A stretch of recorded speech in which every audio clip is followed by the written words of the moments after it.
Endoscopy कराई और उसमें erosive gastritis, antral erosive gastritis, pan gastritis या जैसे आपका प्रोक्टाइटिस आया, आते कमजोर हैं, मल एक बार में साफ नहीं हो पा रहा है, पेट भारी भारी बना हुआ है, नाभि के चारों तरफ सूजन जैसी लगती है, क्या खाएं पिएं, क्या उपचार करें और कौन से व्यायाम करें। अगर ये 3 चीजें प्रॉपर हो जाएंगे ना तो डेफिनेटली आराम होगा। शुरुआत करेंगे दिनचर्या की। सबसे पहले सवेरे सवेरे रूटीन कैसा होना चाहिए, मॉर्निंग रूटीन। जल्दी जागे, जागते ही कम से कम 3 ग्लास सादा पानी। बड़ी गलती जिसकी वजह से आते हैं लगातार कमजोर होती जा रही है, गर्म पानी पीना। अगर आप गर्म पानी पी रहे हैं तो गर्म पानी से क्या होगा, गर्म पानी से आप इस टी शर्ट को लगातार धो दो 10 बार, ये ढीली हो जाएगी। तो अब आंतों की मांसपेशियां लगातार आंतों में आप गर्म पानी भर रहे हो तो डेफिनेटली लूज होती हैं, जिसकी वजह से एटोनिक कॉन्स्टिपेशन होता है, मतलब आंतों की टोन ही खत्म हो जाएगी। उसको सही रखना है अगर, तो पानी धीरे धीरे करके, जो लोग गर्म पानी लगातार पीते रहे हैं वो एकदम ठंडे पानी पे आ जाएंगे तो दिक्कत आएगी। तो धीरे धीरे करके सादे पानी पे आने की कोशिश करें, फिर सादा पानी पिएं। गर्मियों में मटके का पानी पी लें, कांच के बर्तन का पानी पी लें, और सर्दियों में आप चाहें तो स्टील के बर्तन का, कांच के बर्तन का अगर पी सकते हैं तो अच्छा है, नहीं तो थोड़ा सा अगर आप चाहें तो उसको हल्का सा धूप में रखा हुआ पानी ले लें। गर्म करके पानी पीना सर्दियों में भी एडवाइजेबल नहीं है, ठीक है। बहुत ही बर्फ हो गया पानी तो जरूर आप गर्म पानी के किसी बाउल में, आप ऐसे, जैसे ये पानी कांच की बोतल है, इस बोतल को आप थोड़े गुनगुने पानी में रख दीजिए, एक बाल्टी में करके, तो उस गुनगुने पानी की गर्मी से ये पानी गर्म हो जाए। वो कब, जब सर्दियों में एक्सट्रीम कोल्ड है, बहुत भयंकर बर्फ जैसा हो गया पानी, तब तक पानी सादा पीना है। गरम नहीं कर सकते, कतई गरम नहीं कर सकते। आग पे गरम करके कुछ भी, इस समस्या का सबसे अच्छा निदान जो है ना, आप कोशिश करके कुछ ऐसा खाना चालू कर दें जो आग से कांटेक्ट में ही नहीं आए, आपको बहुत अच्छा आराम हो जाएगा। जैसे आप लगातार फल खाओ, लेकिन अब फल कितनी बार खाने पड़ेंगे, आप चाहोगे 2 बार फल खाने से काम चल जाए, नहीं चलेगा। फल आपकी आंतों, आमाशय से जल्दी से आंत में उतर जाएंगे, आंत से जल्दी से एब्जॉर्ब हो जाएंगे, वो नीचे चले जाएंगे, फिर आपका आमाशय जैसे ही खाली मिलेगा एसिडिटी हो जाएगी, तो समस्या आ जाएगी। तो फल आप खाओ दिन में कम से कम 4 बार 5 बार, थोड़ा थोड़ा, क्योंकि आप जैसे चिड़िया चुगती है ना वैसे चुगो, लेकिन चिड़िया एक बार ही चुगे दिन भर में तो गड़बड़ हो जाएगा, उसको चुगना पड़ेगा ना बार बार। तो अब सादा पानी पिया, तो अभी तो मैं मटके का पी सकती हूँ। मटके का पानी पियो, बेस्ट है। ठीक है। पानी पी लिया, 10 मिनट रुकना है पानी पी के, उसके बाद फिर आपको मोशन जाना है। मतलब मैं ऐसे चहलकदमी, हाँ चहलकदमी कर ली जाए, चलेगा। ठीक है। फिर मोशन गए, मोशन जाने के बाद फिर मंजन कर लिया। मंजन करने के बाद आंतों की चाल को बढ़ाना, साथ में ओरल हाइजीन मेंटेन कराना, मसूड़े दांत गले के लिए बेस्ट तरीका ऑयल पुलिंग। 1 चम्मच सरसों का तेल मुंह में भर के जोर से मुंह में चलाया, बहुत जोर से, जितनी जोर से चलाएंगे पूरा मुंह में भरा और जोर से 5 मिनट 10 मिनट हो जाए तो बहुत ही बढ़िया रहे। उसके बाद उसको थूक देना है तेल को। उसके बाद सादे पानी से कुल्ले गरारे कर लेने हैं। उसके बाद फिर आपको नस्य करना है। नस्य का मतलब नाक में गाय का घी। गाय का घी अगर नहीं हो पाए तो बादाम रोगन तेल डाल लिया जाए। अच्छे तरीके से नस्य का पूरा वीडियो है, आप उसको देख लेंगे एक बार कि नस्य करने का तरीका क्या है। तो उस तरीके से आपने नस्य कर लिया। नस्य करने के बाद फिर आप फ्री हो जाते हैं। फिर आपने आंवला मिश्री लिया। आंवला, जैसे अगर 1 चम्मच आंवला है तो 2 चम्मच मिश्री मिला के लेना चाहिए, मतलब 1:2 का रेशो रहेगा। आपको शुगर तो नहीं है तो आप मिश्री ले सकते हैं आराम से। मिश्री 2 काम करवाएगी, एक तो मिश्री ठंडी होती है तासीर में, दूसरा ऊर्जादायक होती है। आंवला, जैसे बहुत सारे लोग कहते हैं कि आंवला लेने से थोड़ा दिक्कत आती है, मेरे को ऐसे उल्टी जैसी हो जाएगी। हाँ, नहीं जाके लगता है, तो वो आंवले के साथ आप मिश्री मिला लो और उसका भी शरबत बना लो पानी के साथ मिला के। फिर आप जो खट्टा मीठा टाइप का लगेगा ना, आपको बहुत अच्छा लगेगा वो 1 गिलास में बना लो। 1 गिलास में बना लो। और अगर आपको ऐसा लगे कि वो मिश्री थोड़ी कम पड़ रही है तो पानी आप थोड़ा कम कर लो, 1 कप में बना लो अच्छे तरीके से, ताकि वो आंवला और मिश्री आपके पेट में चली गई। कम पानी ज्यादा पानी वो मैटर करता है। थोड़ा सा अभी ले से थोड़ा पतला, हाँ वो पतला, अवले तो खैर बहुत मोटा हो जाता है, बहुत गाढ़ा हो जाता है। तो वो जो है ना वो पतला सा, वो आप बना करके उसको ले लिया आपने। तो दोस्त अगर मुझे मोशन नहीं होता इस क्रिया के बाद भी? कोई बात नहीं, अगर मोशन नहीं हुआ तो आप मोशन जाके तो सवेरे आ गए, उसके बाद आपने पूरा रूटीन कर लिया, आंवला मिश्री ले ली।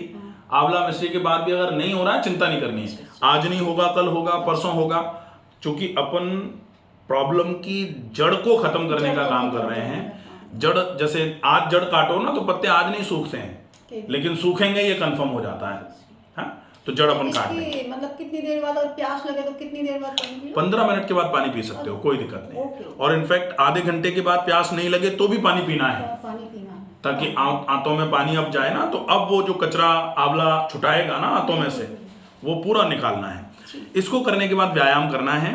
व्यायाम में खुली हवा में टहलना, लेकिन टहलने को लेकर बड़ी समस्याएं हैं। टहलना है आपको खुली हवा में जहां अच्छी एयर हो वहां। दूसरा, अकेले टहलो या फिर ग्रुप में टहल रहे हैं तो बिल्कुल मुंह बंद करके टहलो। मैं पसंद भी नहीं करती, फालतूपन की बातें होती है, टहलना नहीं होता वो। बहुत बढ़िया। अब उस टहलने को अपने को क्या करना है, आप मुंह में पानी भर लो, जैसे एक घूंट पानी आप मुंह में भर लो और फिर भरे भरे टहलो। जी। तो बोतल अपने संग रखूं, या तो थूक दूं या पी जाऊं? उसको आप 10 मिनट तक आप मुंह में रख के टहल रहे हो, 10 मिनट के बाद आपको लगे कि ये तो अब नहीं रख सक रहे, तो आप उसको निगल लो। एक छोटी बोतल रख लो 100 ml की, अपने जेब में डाल के रखो, हाथ में नहीं रखेंगे, हाथ फ्री होने चाहिए टहलते समय। कोई मोबाइल नहीं, कोई कुछ नहीं, कुछ लेके नहीं टहलना, फ्री हाथ से बिल्कुल अच्छे तरीके से टहलेंगे तब वो टहलना काम करेगा। तेज गति से थोड़ा, जितना कैपेसिटी। अब उसी पे आ रहे हैं अपन। टहलने में ये तो हो गई, टहलने कैसे टहलना है। अब आएंगे कि कितना टहलना है, तो 40 मिनट टहलना है। अब 40 मिनट में कितने किलोमीटर टहलना है, तो वो कोशिश करो पहले 2 से चालू कर दो और 4 किलोमीटर कवर करने की कोशिश करनी है 40 मिनट में। जब इस कंडीशन में आ जाएंगे कि 40 मिनट में 4 किलोमीटर टहलना चालू हो गए हैं हम, ये मान लीजिए उसी दिन से आपको आराम मिलना चालू हो जाएगा। ठीक है, ये हो गया। इसके बाद फिर प्राणायाम में एक प्राणायाम होता है नाड़ी शोधन अनुलोम विलोम, थोड़ा ये हो जाए, और डीप ब्रीदिंग, लंबी गहरी श्वास भरना और छोड़ना। अच्छा, इस सब को करने में कुछ लोग ये कह सकते हैं कि ना इतना बता दिया आपने तो ये करेंगे तो फिर काम कब करेंगे, दिन का काम ही किया है। हाँ, तो इतना जो है इसमें से ज्यादा टाइम टेकिंग नहीं है, ये पूरा ही करने में मैक्सिमम आपको 1 से सवा घंटा सवेरे का लगेगा बस। कोई दिक्कत नहीं, वो तो जल्दी उठ ही जाती है बस। तो वो 1 सवा घंटा अगर शरीर के लिए निकाल लेंगे तो ये बड़ी बीमारी जिसको बोला जाता है कि बड़ी समस्या हो गई है, कोई IBS कह दे रहा है इसको, कोई IBD कह दे रहा है, कोई अमीबॉइसिस कहता है, आंतों में सूजन, नाभि डिग गई, नाभि हट गई है, ये सब वही है और कुछ नहीं। ठीक है, तो अब ये करके आप फ्री हो जाओ। डॉक्टर साहब इसको थोड़ा समझना चाहती हूँ, आपने लिखा ना व्यायाम में, अभी यहाँ लिखा था व्यायाम में नाड़ी शोधन अनुलोम विलोम 5 मिनट और डीप ब्रीदिंग ये 100 बार। नाड़ी शोधन अनुलोम विलोम, जो अनुलोम विलोम के नाम से लोग जानते हैं, वो नाड़ी शुद्धि है। नाड़ी से, बाएं से आप चंद्र से भरो, सूर्य से आप नहीं भर सकते, पित्त की समस्या है ना, तो चंद्र से भरो। चंद्र से भरना शुरू किया, सूर्य से धीरे से छोड़ा और फिर सूर्य से भरा और चंद्र से छोड़ा। ये अनुलोम विलोम है, लेकिन इसका पूरा नाम नाड़ी शोधन अनुलोम विलोम है। अनुलोम विलोम 3 होते हैं, साधारण अनुलोम विलोम, भेदी अनुलोम विलोम, नाड़ी शोधन। तो साधारण अनुलोम विलोम में 2 होते हैं, चंद्र अनुलोम विलोम, सूर्य अनुलोम विलोम। भेदी अनुलोम विलोम में 2 होते हैं, चंद्र भेदी, सूर्य भेदी, फिर नाड़ी शुद्धि। तो ये इस तरीके से विभाजन है। हाँ, नाड़ी शोधन करना है, आपका मिल जाएगा, मिल जाएगा। ठीक है, उसके बाद फिर डीप ब्रीदिंग करनी है। डीप ब्रीदिंग मतलब लंबी गहरी श्वास भरना, भरी गई सांस को धीरे धीरे करके छोड़ना, बहुत ही अच्छा रहेगा।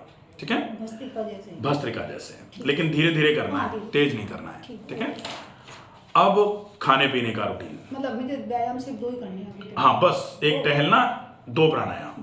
ठीक है, अब है खाने पीने का रूटीन। पूरे दिन में 8 से 9 ग्लास पानी पीना, 1-1 ग्लास करके, खाने के तुरंत पहले, खाने के तुरंत बाद और खाते समय पानी का उपयोग नहीं किया जाए, इसका थोड़ा ध्यान रखेंगे, ये ध्यान में रहेगा। ठीक है। 8 से 10 9 ग्लास का मतलब आप 16 1.5 लीटर। हाँ, लगभग 2 लीटर के आसपास पानी आपको पूरे दिन में पीना है। इतना पानी पिएंगे ना तो वो ठीक रहेगा। ठीक है। अब सवेरे सवेरे जैसे ही व्यायाम करके फ्री हो गए तो व्यायाम के बाद रात को भीगे हुए मुनक्के कितने? 7 7 और अंजीर 3 3 रात को भिगो के रख दिए एक कप में, चाय वाले कप में, और उसको सवेरे सवेरे अच्छे तरीके से चबा के खाना है। ठीक है, ये हो जाएगा। इसके बाद फिर आती है बारी वेजिटेबल दलिया। ये नाश्ता होगा। इसके बाद पानी पी सकते हैं अंजीर के बाद थोड़ा? हाँ, तो वो जिस पानी में भिगोए हैं वो पानी पी सकते हैं, अच्छा। कोई दिक्कत नहीं, चलेगा। बिल्कुल ओके। ठीक है। उसके बाद फिर नाश्ता जो है, नाश्ते में वेजिटेबल दलिया, खूब सारी सब्जियां डाल करके पतला सा दलिया बनाना है और वो दलिया खाना है। ठीक है। खाने में बहुत मोटे आटे की या तो ज्वार की रोटी या कोशिश हो जाए तो जौ और ज्वार मिला करके उसकी रोटी। चना नहीं, चना तो बचेगा नहीं, चना तो बहुत भारी होता है पचने में। ज्वार और जौ। ठीक है। तो हाँ, पूरा लिख रहा हूं मैं ये कितनी मात्रा में वो ज्वार जो। बिल्कुल, ये हो जाए। इसके साथ में 1 कप छाछ ले सकते हैं। ठीक है। नमक जीरा डाल के। हाँ, नमक कोशिश करो ना डाला जाए, जीरा डाल लो, सौंफ डाल लो। ठीक है। सौंफ कच्ची डालना? सौंफ पाउडर फॉर्म में, हाँ कच्ची, जीरा भी कच्चा पाउडर कर लो, सौंफ जीरे का दोनों का मिला के, और वो डालो। नमक नहीं डालना? नमक इसलिए नहीं क्योंकि आंतों में हल्का सा इरोजन तो है ही, तो कहते हैं ना घाव पे नमक मत छिड़को। अब अपन नमक डाल डाल के खाएंगे तो प्रॉब्लम रहेगी। सेंधा वेंधा नमक भी नहीं डालना? कैसा भी नहीं, नमक तो नमक ही होता है। ठीक है। तो दलिया में भी नहीं डालेगा वो तो? जरा सा आप ऊपर से मत डालो, थोड़ा जैसे सब्जी वब्जी में, क्योंकि सोडियम नहीं तो कम हो जाएगा फिर, तो वो सब्जी वब्जी में थोड़ा डाल सकते हैं, सेंधा डाल लेना। उसके बाद फिर दोपहर और शाम के खाने के बीच में सफ़ेद कद्दू जो होता है ना, एसगार्ड जिसको बोलते हैं, उसका जूस या फिर नारियल पानी। सफेद कद्दू देके नहीं मिल जाएगा मार्केट में आजकल, खूब इजीली अवेलेबल है। नारियल पानी या वो 1 गिलास 100 250 ग्राम? हाँ, लगभग 150 ml 200 ml मैक्सिमम। ठीक है। उसके बाद शाम का जो खाना है वो 7 बजे के आसपास खा के फ्री हो जाना है। अगर भूख लगे तो, नहीं लगे तो नहीं खाऊं मैं। अगर भूख नहीं लगे तो भी आपको ये ध्यान रखना है कि आप कुछ नहीं खा पा रहे अगर, तो केवल उबली हुई सब्जी खा लो थोड़ी सी, क्योंकि अगर कुछ नहीं खाया तो आज का नहीं खाना कल कमजोरी करा देगा, फिर कमजोरी के चक्कर में आप व्यायाम नहीं कर पाओगे, क्रम बिगड़ेगा फिर।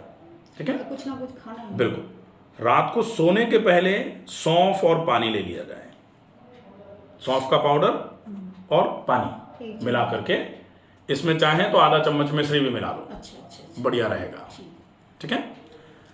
फिर रोज रात को सोने के पहले हल्के गुनगुने पानी में पैर डालना, ये बहुत अच्छा रहेगा, बहुत ही फायदेमंद प्रोसेस है ये। सबसे ज्यादा जरूरी, खाने को पिए, पानी को खाएं। बिल्कुल, जितना इसका फॉलोअप करेंगे उतना जल्दी और पूरा आराम हो जाएगा। मतलब दूध दही तो लेना ही नहीं है? दूध तो बिल्कुल भी नहीं लेना, दूध तो ये मान लो जहर के बराबर है। दही भी नहीं? दही कभी कभार चाहो तो थोड़ा बहुत ले सकते हो, छाछ ले लो, छाछ ठीक है। ठीक है। इसका फॉलोअप करो, डेफिनेटली बहुत बढ़िया आराम हो जाएगा। ज्वार और रोल खाते ना, उसकी मात्रा बराबर इक्वल? आप तो ज्वार और जौ इक्वल कर लो, चलेगा, वो लिख दिया है मैंने। उसमें गेहूं कुछ नहीं मिला सकते? गेहूं मत मिलाओ, ज्यादा अच्छा है। ठीक है। ये रूटीन है, समझ में आ गया पूरा प्रॉपर अच्छे तरीके से। अगर कौन सी सब्जियां मुझे नहीं खानी? हाँ, सब्जियों में आप कोशिश ये करो कि पहले महीने भर के लिए केवल 5 सब्जियां खाओ। लौकी, तोरई, टिंडा, कद्दू, परवल, ये 5 सब्जियां हैं। इन 5 सब्जियों को ही आप जैसे भी मर्जी आए अल्टरनेट कर लो, जो भी करना है कर लो, यही खा लो दलिया पे गेहूं का 1 महीने के लिए। हाँ, दलिया अगर आप चाहो तो जैसे जौ का दलिया भी बन सकता है, ज्वार का दलिया भी बन सकता है। गेहूं थोड़ा अवॉइड हो जाएगा, तो पेट की समस्याएं जिनको ज्यादा होती हैं उनको गेहूं को थोड़ा सा अवॉइड करके रखने की जरूरत है। डॉक्टर साहब जैसे ये प्याज और टमाटर नींबू नहीं खा सकते अभी? प्याज मत खाओ, क्योंकि प्याज थोड़ा नुकसान करेगी। प्याज में सल्फर होता है, वो इरिटेशन करने का काम करता है। टमाटर नींबू नहीं? टमाटर, देसी टमाटर जो होते हैं वो खट्टे होते हैं। देसी टमाटरों को थोड़ा सा अवॉइड किया जाना चाहिए। आजकल तो हाइब्रिड सलाद वाले टमाटर आ रहे हैं, उसको खाया भी जा सकता है। मिर्ची अगर आप डालते हो, वैसे लाल मिर्च तो बिल्कुल दिखानी भी नहीं है। हरी मिर्ची जो है वो आप साबुत डालो डंठल समेत, और डंठल समेत साबुत मिर्ची निकाल करके हटा दो। सब्जी जब बन जाए वो मिर्ची आप एक छोटे साइज की मिर्ची आप 2-3 लोगों की सब्जी अगर बना रहे हो तो उसमें डाल सकते हो। बाकी कोशिश करो हरी मिर्ची का भी यूज ना हो, क्योंकि हरी मिर्ची भी इरिटेंट तो होती है, इरिटेशन करा देती है। काली मिर्ची तो और भी ज्यादा काली मिर्ची तो बंदी है बिल्कुल, कतई नहीं, क्योंकि वो तो काली मिर्ची की तासीर ही गड़बड़ होती है फिर, तो इस केस में नहीं ले सकते अभी।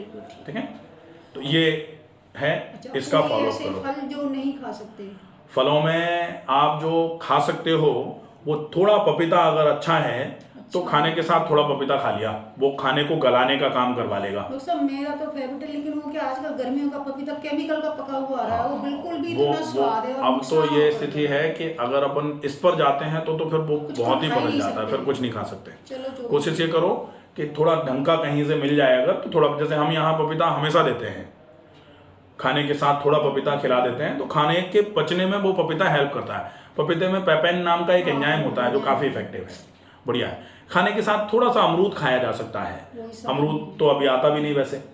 बाकी जो भी फल खाने हैं वो आप खाने के या तो 2 घंटे के 2.5 घंटे के बाद खाओ, या फिर खाने के 40 मिनट पहले खा के फ्री हो जाओ।